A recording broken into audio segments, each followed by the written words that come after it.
Today's Russian propaganda boasts of long and friendly relations with China, which began back in the Soviet era.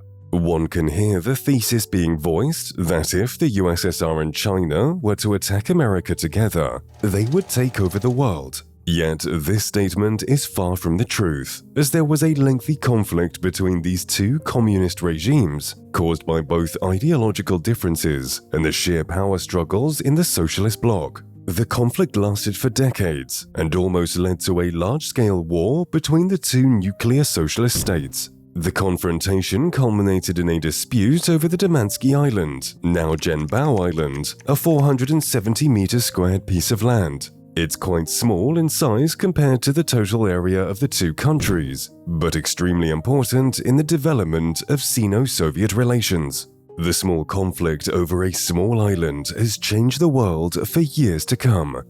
But before we begin, I would like to ask you to subscribe, give us a like, and write a meaningful opinion in the comments down below.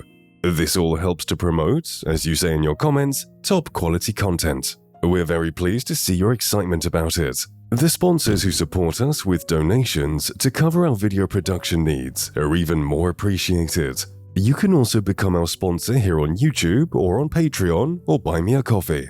I think I've mentioned every single thing I had in mind. Therefore, let's finally dive deeper into history and revisit underrated and forgotten events.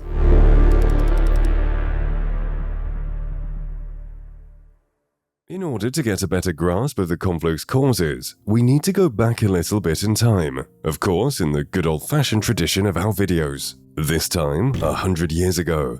Back in 1860, the Qing Empire and the Russian Empire signed the Treaty of Peking, according to which northern Manchuria was ceded to Russia along the Ussuri River.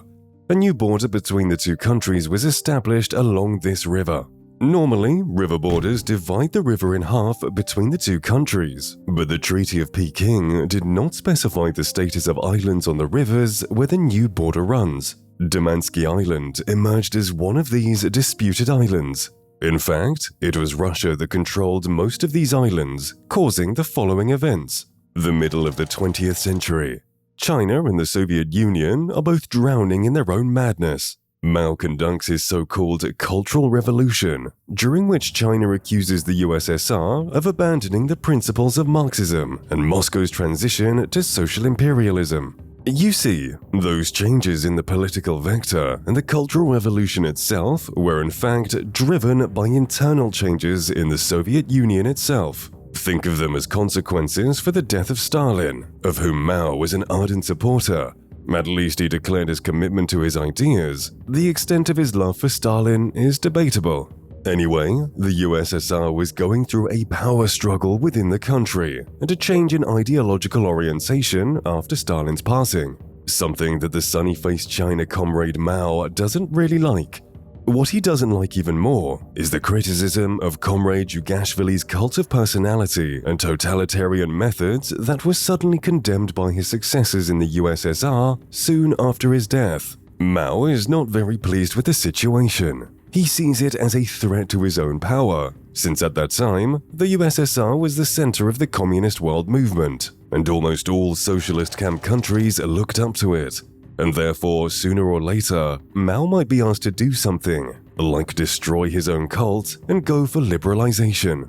Once Khrushchev came to power, criticizing Stalin and his harsh policies, Mao began to openly confront the Soviet Union, blaming the new government for revisionism, a word that is practically synonymous with heresy for communists. In other words, the USSR, the cradle of communism and socialism, was now living not according to the principles of Marx and Lenin, but according to some new twisted ideas. Mao was a fierce Marxist, thus he decided to launch a movement of resistance to such tendencies in the socialist camp. Well, not only to support Marxism as an idea, but also to maintain his own power. The Chinese leader stated that if the new Soviet government keeps on carrying out its reforms, it might result in the capitalist return to the USSR, and basically would mean the defeat of the entire leftist movement across the world. In 1963, Mao would even begin to openly condemn the Soviet Union, describing Khrushchev's communism as a fake one. However, upon Khrushchev's ouster a year later, the sunny-faced Chinese communist paranoia only increased as he grew concerned with the possibility of being ousted by elites dissatisfied with his reforms. This paranoia and the fear of elites uniting and conducting a kind of coup, as was the case with Khrushchev, led Mao to believe that the old communists needed to be shaken up a bit and deprived of their authority. This will turn into one of the main reasons behind the so-called Cultural Revolution. The main thing we need to keep in mind now is as follows. Once the revolution begins, Beijing will claim to be the new ideological and political center of the communist world, competing on equal terms with the USSR, which was still holding on to its former authority and the victory in World War II instead of new accomplishments in building world communism. Mao proved to be more successful in this regard, becoming a communist rock star. Concurrently, the Soviets suppressed the Prague Spring with tanks while developing the so-called Brezhnev Doctrine. The USSR actually forced people to change the vector of political transformations within one of the socialist countries. Needless to say, it didn't add much to the world's favor for Moscow. The concept of this new Brezhnev Doctrine is best described by a quote from Brezhnev himself given during the Prague Spring. "You do what you want. Regardless of whether we like it or not, it doesn't work with us. Czechoslovakia lies within the territory liberated by a Soviet soldier during the war. The borders of these territories are our borders, and so it will always be." As a matter of fact, it was a violation of the Warsaw Pact country sovereignty and a clear hint to everyone that the USSR would interfere in other countries' affairs, possibly using tanks. That was a frank display of disrespect for all allies. The Soviets treated them as their vassals, not as independent states. Although similar events had taken place in Hungary earlier in 1956, it didn't bring on such serious reputational damage. Stalin had died not long ago. The USSR's role in World War II was still fresh in the minds of many in the world, which is why it was pretty acceptable 10 years before. However, in response to the Prague events that took place in the following decade, Albania, which was already in a tense relationship with the Soviets, pulled out of the socialist bloc. Romania condemned the Kremlin's policy towards Czechoslovakia, with Ceausescu taking charge of Bucharest at the time. The Romanian authorities were now focusing more on China, gradually falling into Beijing's sphere of influence. The USSR's reputation around the world, and even with the communist movement, was shattered. Meanwhile, Mao, still paranoid regarding his own power, grew increasingly concerned that such methods of imposing his own policy could be used by the USSR against China, the main geopolitical rival of the USSR at that time. One could also say that the US was not their main rival after all. If they seize power over the conditional USSR's Comintern and take over other socialist bloc countries, the USSR will be left without allies, in which case they will simply need to survive before confronting the US. No wonder why the issue of China's growing influence was a priority. To consolidate his personal power within the country, and fearing some kind of Prague Spring-like response from Moscow for criticism and dislike of his older brother, Mao had begun preparing for war, making small provocations on the border with the USSR along the way. In doing so, he sought to demonstrate to Moscow and Brezhnev that he couldn't be easily intimidated. By the way, Mao had already experienced similar schemes before. For the sake of strengthening his international influence, China engaged in several border conflicts with Taiwan and in a border war with India in 1962, which Mao actually won. Consequently, Mao used similar methods to achieve his own political and geopolitical goals on his northern border. So, here we are. Let's finally tell you about Damansky Island. In late 1968 and early 1969, Chinese farmers began to appear on the island, conducting economic activities there, mowing grass and so on. Soviet border guards paid no attention to them, simply ignoring their presence. However, on March 2, 1969, a group of troops from the People's Liberation Army of China ambushed Soviet border guards on Damansky Island. According to Chinese sources, Soviet troops lost 58 killed and wounded. Chinese losses amounted to 29 dead. According to Soviet sources, at least 249 Chinese soldiers and 32 Soviet border guards were killed on the island and river. Since then, both sides have been blaming each other for initiating the conflict. However, a consensus was formed in the scientific community that the border crisis was nothing but a deliberate act of aggression, thoroughly orchestrated by the Chinese side. American researchers noted a disappointing state of the Red Army's command in the Far East revealed in Russian documents, published since the time of Glasnost, with senior generals being genuinely surprised by the outbreak of hostilities then, some units of the Red Army acting in confusion, not to mention all papers referring to the Chinese as the aggressors. According to one of the researchers named Robinson, who based his analysis mainly on Soviet sources due to the lack of reports from the Chinese ones at the time of writing his article, on March 2nd, Chinese forces ambushed an unsuspecting Soviet border patrol on the island and inflicted heavy losses on them. Soon after, Soviet reinforcements arrived from a nearby outpost and allegedly pinned down the Chinese side by surrounding them for a while, then forcing the remaining invaders to retreat to their shore. The entire battle lasted about 2 hours. Both sides claimed victory, but neither of them had complete control of the island. The conflict didn't stop there, as after a couple of weeks, the shooting started once again. This time, it's unclear who initiated the clash though. Both sides stated that on March the 15th, the other side attacked their morning patrol near the island. The Chinese provided artillery, and at first their superior forces forced the Soviet troops to either completely leave the island or retreat to its eastern edge. A subsequent counterattack by Russian tanks and mechanized infantry, supported by intense artillery fire, dealt a crushing blow to the Chinese positions on the island, forcing the Chinese to retreat to their own shore. Interestingly enough, according to some claims, the Soviet army allegedly fired about 10,000 charges of the Grad systems, which were secret at the time. The Chinese then pulled back, yet the Soviet troops decided not to set up a large-scale garrison on the island after their retreat, but instead retreated to their own shore, although continuing to actively patrol the island. As we have already found out, this side of the story makes it look like the Chinese were the ones responsible for the clashes, and the Soviets were only repelling their attack. Still, there is a Chinese, so to speak, official version of what really happened. Tensions between China and the Soviet Union initially led to clashes between its border patrols in several areas, not just on the Damansky Island.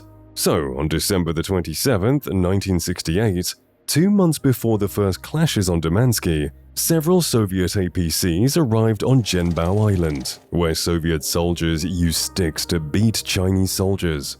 On January the 23rd, 1969, another violent incident occurred on the island, in which 28 Chinese soldiers were reportedly wounded, implying that there were no Chinese civilians on the territory to begin with. From February the 6th to the 25th, 1969, 5 more similar cases occurred, and in March 1969, the shootings began. According to the Chinese side of the story, on March the 2nd, 1969, 30 Chinese border guards, divided into 2 groups, approached the island, where they were met by about 70 Soviet soldiers in 1 vehicle and backed by 2 APCs who tried to surround the Chinese patrol. Of course, the Chinese claimed that the Soviet troops opened fire first. Then, it was all hands on deck, tanks, APCs, and artillery. Over the course of 3 days, according to the Chinese version, their army successfully stopped the Soviet infiltration and eventually pushed all their troops off the island. Also, according to Chinese sources, the People's Liberation Army of China had been preparing for this standoff from 2 to 3 months, exactly when the stick beatings began. Among the units, the PLA selected 900 soldiers under the command of career officers with combat experience. They received special training and equipment and were secretly sent to the island in advance. Based on reports from a Chinese general, they secured an undisputed victory on the battlefield. On March 15th, the Soviet attacks were repelled after heavy losses. Simply put, there are different versions of events with different culprits and different outcomes. For the Soviets, it was the artillery that destroyed the enemy, while for the Chinese, these were trained units that countered the Soviet army. Well, it was most likely all scenarios at once. On March the 16th, Soviet troops re-entered the island to collect the dead bodies. The Chinese did not open fire this time. The next day saw Soviet troops attempt to withdraw a broken T-62 tank from the area, but their efforts were repelled by Chinese fire. It's not very clear why the Chinese needed this type of vehicle, why they defended it, and then pulled it off the island on their own to place it on the Chinese Military Museum. Perhaps Mao needed this tank as a symbol, since the bodies of fallen Soviets cannot be displayed there. March 15th to 17th were the last days of serious confrontations on the island. Now it was time for diplomacy and political play, probably the most interesting part of the whole shebang. As early as March 17, 1969, Brezhnev called an emergency meeting of the Warsaw Pact countries in Budapest in order to condemn China's actions, but Comrade Ceausescu opposed the idea. The Romanian leader's intransigence led to no statement being issued, which was widely seen as a diplomatic defeat from the Soviet side. The next day was marked by the meeting of delegations in Moscow, with representatives of 66 communist parties discussing preparations for a world summit in Moscow on the 5th of June 1969. A Soviet motion to condemn China failed, with the delegations representing the communist parties of Romania, Italy, Spain, Switzerland, and Austria all supporting the Chinese position that it was the Soviet Union that had attacked China, rather than vice versa. Later on March 21, 1969, Soviet Prime Minister Alexei Kosygin tried to call Mao to discuss a ceasefire. The Chinese operator who took Kosygin's call called him a revisionist element and hung up. Zhao Enlai, the then premier of the PRC, who wanted to take up Kosygin's ceasefire offer, did not agree with the fact that Mao was acting recklessly, but Mao stood his ground firmly. Diplomats from the Soviet embassy in Beijing did their best, trying to get hold of Mao's private phone number so that Kosygin could call him directly to discuss peace, but they didn't succeed. At the same time, Mao had a meeting with the four marshals who commanded the Chinese troops in the border regions with the Soviet Union. Preparations for a possible all-out war were discussed at this meeting. Zhao Enlai also repeatedly urged Mao to discuss a ceasefire, and he finally agreed, giving the order to start preparing for them. Most likely, Mao himself didn't intend to start a big war. That's why all his ignoring contacts with the Soviet Union for a couple of days was just a signal to Moscow that in Beijing they are no longer perceived as older brothers in the communist movement. Preparations for negotiations on the part of China most likely meant the necessity to gain more trump cards up the sleeve as soon as possible, and until these negotiations have passed, its own new positions on the world stage must be consolidated at this point. Mao also ordered preparations for a defense in depth along the border. On May 1, 1969, in an effort to restore China's international image, which had been badly damaged by the Cultural Revolution, Mao invited diplomats from several third world nations to May Day celebrations in Beijing. He even formally apologized for the attacks by the Red Guards on diplomats in China and the smashing up of the embassies during the so-called Cultural Revolution. Now he needed allies, and he was actively looking for them and was even ready to apologize, which seems to me not quite his style. Meanwhile, the Soviet Union was also quite active, trying to gather around itself as many countries allied to Moscow as possible. On May 5, 1969, Kosygin traveled to India to discuss with Prime Minister Indira Gandhi the possibility of creating a Soviet-Indian coalition against China. Let me remind you that India and China were and still not in very good relations. Besides, from May 14th to the 19th, 1969, Soviet diplomats visited the DPRK, aiming to remove Kim Il-sung from the Chinese orbit. Here's where another defeat awaited Moscow representatives. Kim refused to secede from China, and in a show of support for Mao, North Korea sent no delegation to the World Conference of Communist Parties held in Moscow in June 1969. With that said, Moscow's search for allies, especially in the communist camp, was handled with variable success. We must also keep in mind that there is another pole to keep a watch on. As long as there is a threat in the communist world, the Western Pole, the leader of which is the USA, will not just watch. They also start plotting their own agenda.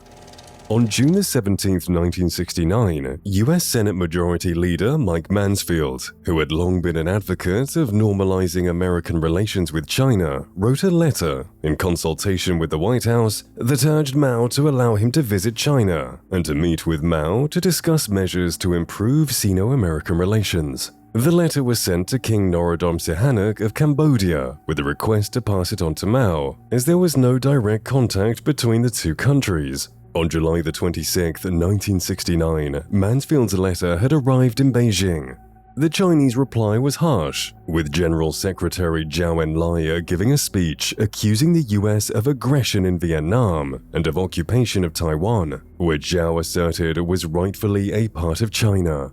On August 1st of the same year, US President Richard Nixon visited Pakistan, a close ally of China back then and now. They are allies since both countries have problems with India. Nixon asked the Pakistani General Yahya Khan to pass a message to Mao that he wanted to normalize relations with China, especially due to the Sino-Soviet crisis. On August 2nd to 3rd, 1969, Nixon also revisited Romania to meet with Ceausescu and ask him to pass along the same message to Mao.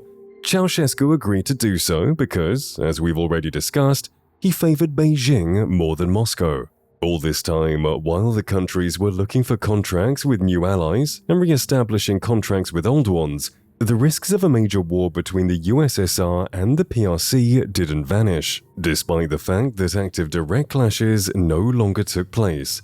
With such risk in mind, new connections in world politics were built. The death of Ho Chi Minh on September 2nd, 1969, was the turning point that erased the chances of the conflict developing into a full-scale war. Zhou Enlai and Kosygin were present at the burial ceremony, although at different times. Zhou had previously flown out of Hanoi to avoid even being in the same room as Kosygin. The whole situation was of great concern for the North Vietnamese, as their two main allies in the war against the US-supported South Vietnam could start fighting each other, and therefore they will not care much about North Vietnam, and then the Americans will quickly win there. Therefore, during the funeral, messages were exchanged between the Soviets and the Chinese via the North Vietnamese.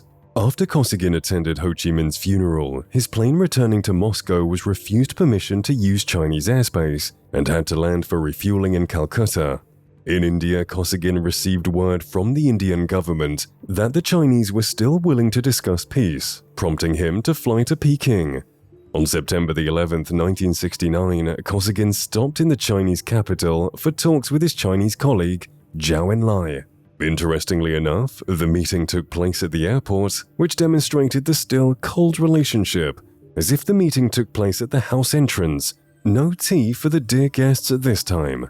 But it was still a success. Both sides agreed to return the recalled ambassadors and begin negotiations regarding the border. Why did the USSR agree at this particular time? Well, as you and I can see, Moscow was looking for contact from the very beginning. Because it understood that a huge war would be devastating, there was no need to prove it. While in the diplomatic field, the USSR gradually surrendered positions and more countries were falling into the influence of Beijing. In other words, the sooner their open feud ends, the better it would be for Moscow. Then why did Beijing and Mao agree to make contact anyway? Initially, the Damansky incident could have been intended to undermine the image of the Soviet Union as a peace-loving country. Yes, there was such a thing to some extent, and if the Soviet Union had decided to respond with a massive military operation against China, the polarization within the socialist camp would have become even greater, and China would have gained even more favor. Moreover, it would have worked too if the USSR had demonstrated weakness and not responded to China's provocations. Thus, Mao also demonstrated to the USSR itself that any attack or interference in China's internal affairs would lead to a major war, and that Mao should not be messed with. Another planned positive aspect for Mao, whether by accident or not, was that the conflict on Damansky Island served as a message to the United States to establish contacts with China as a new great power and as an opponent of the USSR, the United States' main adversary, because only the USSR had the appropriate nuclear arsenal and army. It sounded like a good idea to get to China, if not as an ally, then at least as a third power that would not be favorable towards your opponent. And so the United States saw that as a chance to step in. They later secretly sent Henry Kissinger to China to meet with Zhou Enlai in 1971 during the so-called ping-pong diplomacy, paving the way for US President Nixon to visit China and meet with Mao in 1972. China needed this contact with America too, though they were more interested in becoming closer to the United States just to gain Taiwan than making the United States their ally against the Soviet Union. Everyone benefited from this newly taxed relationship, except of course the USSR. Having done so, they finally confirmed their new status as a major player. Besides, Damansky Island also remained with China. Sino-Soviet relations were still strained after this conflict and in the future.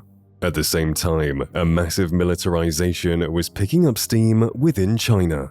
To sum up, the Sino-Soviet conflict, which reached its peak in 1969, provided the necessary conditions for China to emerge from the sidelines and take its position among the leading powers. The USSR's reputation was further damaged, with communist countries distancing themselves away from the Kremlin and increasingly looking toward China. As a result, the USSR sank into a severe stagnation, unable to reform or offer anything new to the world. The two countries, the USSR and China, would never fully establish communication until the USSR collapsed in 1991. Then, the Russian Federation will finally acknowledge the claimed territories as Chinese and stop arguing with the fact that it was the USSR who initiated the clashes. After all, the vassal became the king, and the king became the vassal.